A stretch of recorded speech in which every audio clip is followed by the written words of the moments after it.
Rugby on Off the Ball. Well, it is very much that time of year where the rugby keeps on coming. So we are going to slingshot from the Six Nations men's straight into the Six Nations women's without skipping a beat. No gap weekend. It is full on. To check in with the Irish camp ahead of kickoff, we're delighted to say that Dorothy Wall has made some time for us. Dorothy has been named as one of Aer Lingus's newest ambassadors, Aer Lingus being the proud official airline partner of the RFU. They will continue to support the Irish team throughout the upcoming Six Nations campaign. So Dorothy, great to talk to you. You're very welcome to the show. Thank you very much. Looking forward to chatting.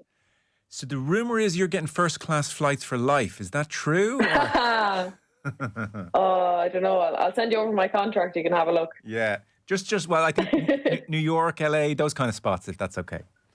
Yeah, sure. If you want to say that there, Lingus, I'll go with it. No problem. Okay, deal. So, look, exciting time of year. Can we chart your career for just a moment? Because sure. I mean, you're still so young, still only 23 and 23 caps, and yet a lot's happened in your career. I think it's fair to say, been an eventful couple of years. I hadn't realised, called into the Irish team at 19, I hadn't realised you only started playing rugby in transition year. So that's moving up the ladder pretty quickly. Yeah, I was 16. I would have played a lot of basketball and some football as well. Now, I was not a very good footballer, and I rode horses. I was in the Tipperary Pony Club, so we did a wide variety of things. And yeah, I suppose I have a very big rugby family, and Polly Murphy and Feathered Rugby Club, she recently picked up an award from the RFU, which is well deserved, but she got me into it, and she does great work with the underage system in Feathered, and I went from there to Munster underage, to Ireland underage sevens, to senior sevens, Munster overage, and Munster senior even, and then Ireland. Not least in your position, but I would think every position, but playing in the back row, the intricacies of the breakdown, I mean, trying to do it legally, trying to know when to poach, when not to poach, where to be, body positions. Like, it's a very technical sport. Extraordinary to go from starting at 16 to playing international rugby 4 years later. Where were you on that front of like the nous of the sport, as opposed to girls who've been playing from 5 years of age and have just, their 100,000 hours in the bank? I suppose it wasn't really something that I thought about back then, but I definitely have. I can reflect more now that I was very raw 4 years ago when I was 20, and if I look back at games, I might have thought certain things back then, but now I suppose I have a wider scope to go back and look and be like, actually, that wasn't that great, or where I have more appreciation for shape and for probably the game in itself. So I've learned a lot, and I suppose that comes with experience as well. And I definitely don't know everything now, so I wonder what I'll think looking back at when I was 23 as well. It's all a learning curve, I guess. And is the bulk of that work, Dorothy, done just by playing matches, or can you learn a lot with one-on-one sessions with people or video work? Oh yeah, analysis is huge, obviously, because you may feel a certain thing on the pitch, or may have thought you saw a certain picture, but hindsight's a great thing. You can look back and realise actually that wasn't a great call, or that was on, or maybe this would have been the right decision considering the circumstances. So yeah, you can learn so much in rugby, and I think the more I've learned, the more I realise I have to learn because there's just so much dimension to it. But one-on-ones with coaches and learning from people everywhere, who play, men's, women's coaching. Like learning a lot from Scott, our current head coach, and what he's bringing in terms of expanding what we know about the game is huge. And I definitely have more respect for what a good kick gets you, and that kind of, and the backfield, and that kind of side of the game that I probably wouldn't have had to tune into as much playing in the pack before. But yeah, it's definitely a more well-rounded education for me the last 2 years. All that said, you made an extraordinary impact when you really burst on the scene. I remember watching a couple of those games. Again, it was awful COVID time, and there weren't many people in the stadium. And we should say you were the Irish Players Player of the Year in 2021.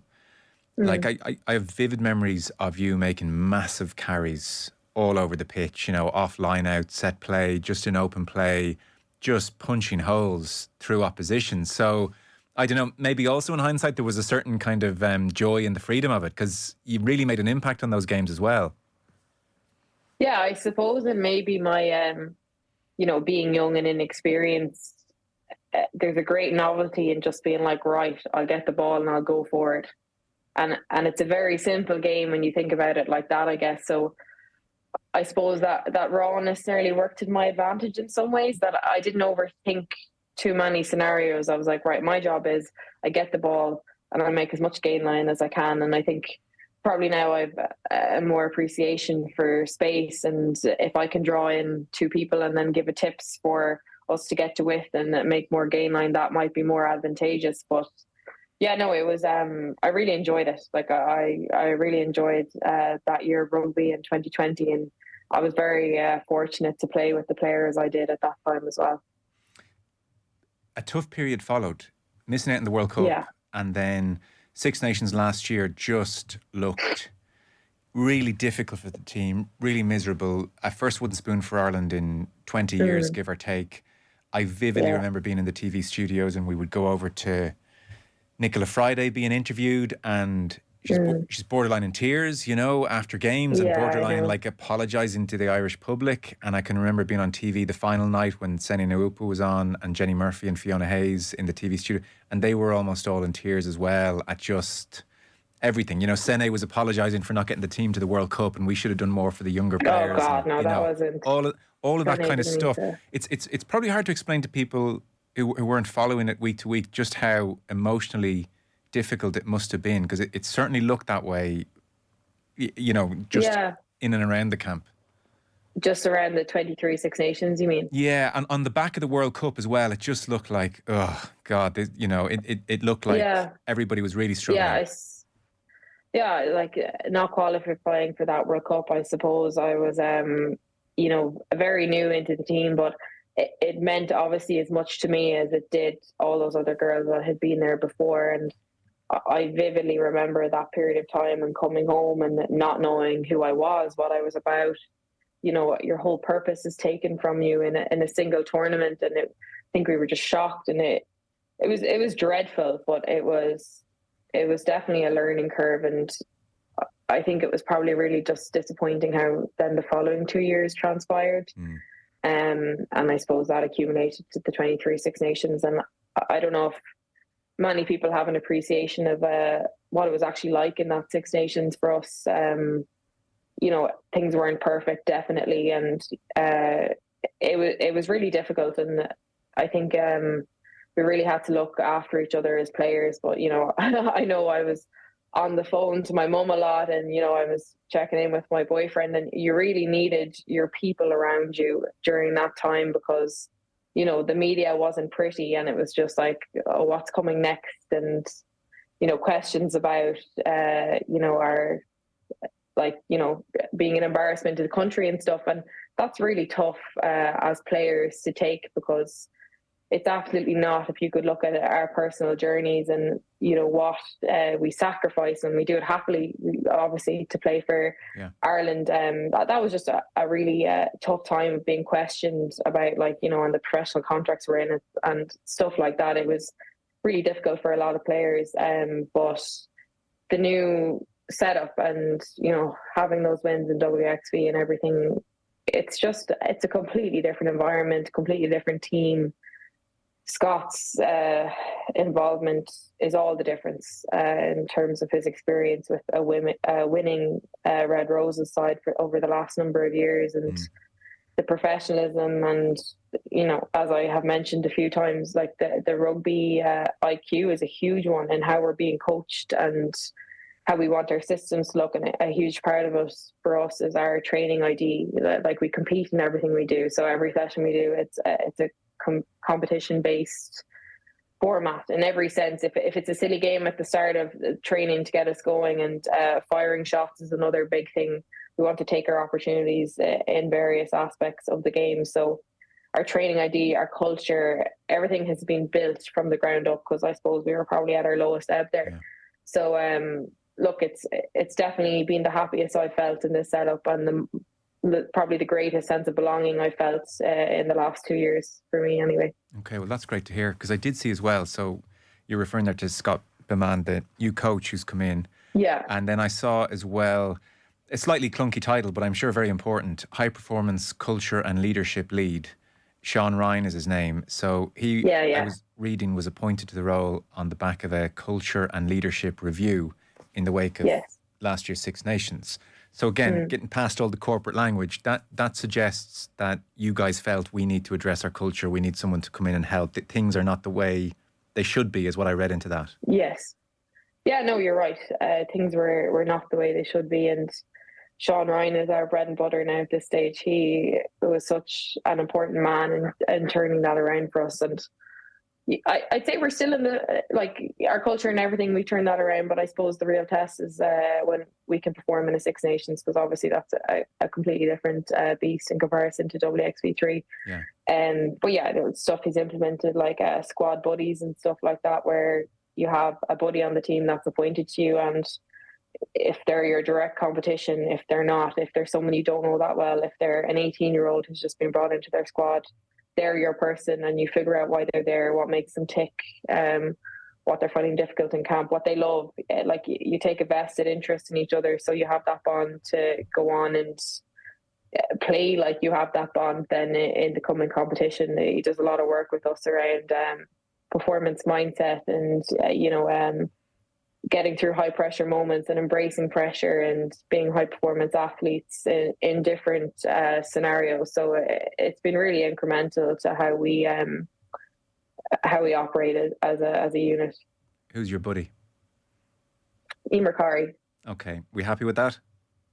Oh yeah, she's great. It's great if you have someone who's kind of on the same wavelength of you, in terms of, the two of us had like blankets and teddy bears in the room. We were very much chill at night time, candles lighting, that kind of vibe. And Emer's great as well. Like, she's a medical student and she's doing this. I don't know how she does everything she does, and so yeah, no, it's been great. Something I wanted to ask, well, any of you guys really, so it's great to have you on to talk to you like this, that I'd wondered over the last couple of years is, without wanting to kind of embrace a defeatist attitude, there is just a reality with England. They're an exceptional team, best team in the world. They're scary. And everyone who plays them in the Six Nations, France to a lesser extent, but everyone who plays them, like, there's a degree of damage limitation about those games. And I'm wondering how you approach it when every instinct in your body is to say, of course we can win every game, but then the writing's on the wall very early. It must be incredibly difficult to keep going as a team when they're really motoring. And they don't tend to be a team that let up either. They like to put scores on teams. So what's it like playing England at the moment? I was injured for the last Six Nations. That game in the last Six Nations. So I missed it. But, we really came out better than they expected, and it was pure desire. And there was speculation about how high the score would be against us, and we lost, but it was nothing near the level of what people expected. And I think the fight of what we put in with the current situation that we had in that Six Nations was far beyond anything we had done before that, or the prep we had done. So how girls turned up on that day, and the character that they showed, and how resilient they were, even when they were scoring tries, like, we had them rattled for a good bit in that first half. They weren't expecting it. Obviously, they're an incredible setup, and they've done so well in the past because they're so consistently good. So it's great having Scott in to possibly bring a bit of that into our setup around what they have done to be so successful. But yeah, we actually talked about it in our performance meetings. Like, we were very open and honest with each other about, like, is there a part of us that can be reserved in those moments? And you can't change history, so the history is a reality as well. So we named it, and we were like, yeah, maybe. And Sean talked us through us and how we can get through those kind of moments where self-belief might teeter. And again, it's another point of how important Sean Ryan is for us, and how he fosters our culture and our self-belief. And so we can have all these tools in our toolbox when we go out to play these teams, and hopefully come out the better at some stage. I see for the upcoming squad there are 5 players who've been on the Seven series for Ireland this season, the likes of Baveen Parsons and Eve Higgins and Avian Riley. And that's always a difficult one. Like it's you know, women's sport is different to men's. Like the men's team don't have to deal with this dynamic. I've heard other players who've been in the camp previously and now pundits, and they are saying, look, the reality is it's really difficult. You have a bunch of players who play and then the Sevens arrive back and they go into the team, and it's difficult for morale to make that work. So is that something, Dorothy, that you guys have discussed openly, or is that still just one of those tricky dynamics in a team that's hard to square away and discuss too openly? I would probably consider that a dynamic of the past at this stage. Like if you look at Bavin, Avian, and Eve, like they were all born in the 15s game. You know, Bavin is the youngest cap player for Ireland.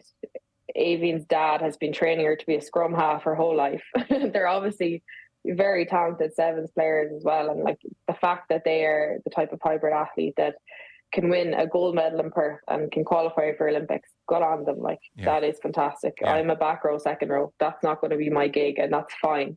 But if they could do that and be successful, that's excellent. And we want them back. They're really good players, and the kind of culture that we've created is that the team is more than you as an individual. Like the team is what we were all trying to drive on. So if that means we've got Bavin Parsons on the wing to score 3 tries, let's have her. Like, you know, it's I think the whole narrative around the 7s, 15s definitely needs to change, because I think it's asked a lot, and we're prepped for it in media that they're going to ask this question again, and it's like, oh, okay, here we go again. But like, we're kind of over that question in a way, because we're as one now, and we want them to go on and kick on and do really well in the Olympics, and they want us to qualify for a World Cup. And then you have the hybrid girls who, you know, want to do both, and they manage it in the best way that they can. So yeah, look, we're all delighted to have them back. It's great to have them back in training and to bring that extra competition. And you know, they perform in high pressure moments in the 7s, and they've been successful. So they're bringing that winning habit back to us as well. The women's game's obviously changing so much at the moment. Professionalism has come in. We saw the improvement in Wales. It was very dramatic last year. My sense, or my understanding, and it could be outdated at this stage, Dorothy, but my sense last year is that there were obviously quite a few players over in England and doing very well, quite a few players full-time at the High Performance Centre, and then maybe another smattering in Ireland, not full-time, but very much trying to be part of the squad and part of the squad. Is that still largely how it is? Yeah, where are you in that? Yeah, I'm contracted. We have 3 groups. We have our Prem girls, we have our contracted, and we have our non-contracted. So there's actually not a large number of us contracted. You know, a lot of the girls have careers and professions before this was an option. So it's a life choice as well. You know, sometimes it's not an option, and if you're in college and if you are presented with the opportunity, it's obviously, you know, it suited me in terms of where I am. I'm in my final year of college, and I was professional with the 7s for 4 years. But, you know, obviously I was delighted to get back into that professional setup, and I've reaped the reward of that. But a huge thing for us as well with our culture is keeping connected while we're not together, because obviously we work in these 3 different subgroups. So, you know, our management have worked really hard to keep us ticking over in the off season and have calls and have different challenges and updates, so that everyone knows what's going on and no one's kept in the dark. And a big thing was remembering when we aren't in camp what we're trying to do the next time we get together. So it was like, okay, WXV has happened, but what's the next job, and how do we foster this competitiveness in us over the next few months that we aren't together, to be ready to hit the ground running when we get into camp. So there was a huge emphasis on that as well. Okay, very good. France, March 23rd away, then Italy at the RDS, then Wales at Musgrave Park, England at Twickenham, which will be an amazing occasion, and Scotland at Ravenhill. So I guess, I mean, it's never easy to say the least, but having Italy, Wales, Scotland at home makes those more winnable, you would say. And I saw Scott said they want, 3 games, win 3 games is the target. That would qualify for the World Cup next year in England. That's the ambition for 2024. So that's what you guys are looking at. That's the kind of target within the camp. That's the goal. Yeah.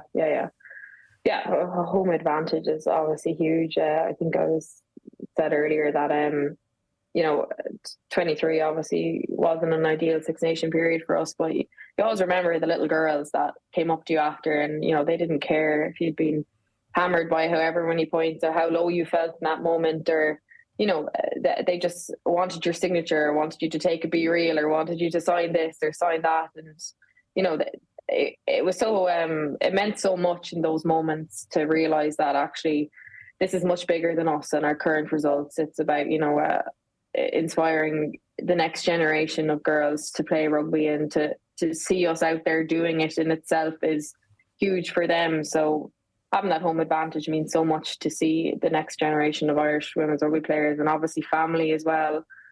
Having your parents there, and for me, my mum and my gran are 2 huge figures in my life. And my gran probably won't travel overseas now. She's getting a bit older, but she'll always make her way dressed fully in green to the home games, and that means a lot to me. And I know a lot of the girls are in a similar boat. So it's huge. It makes a huge difference. Yeah. What would you? Sorry, this sounds like a classic trying to get you in trouble. I'm not at all. I'm just curious. The Irish soccer team have a great thing going at Tallaght Stadium, and they've really made it their home. I can see the appeal of going RDS and Ravenhill and Musgrave Park and taking it around the country. As a player, are you into that, or would you like the idea of same stadium, let's make somewhere our home? I think because so many of our players are from so many different places, you literally have an equal spread of players. Right.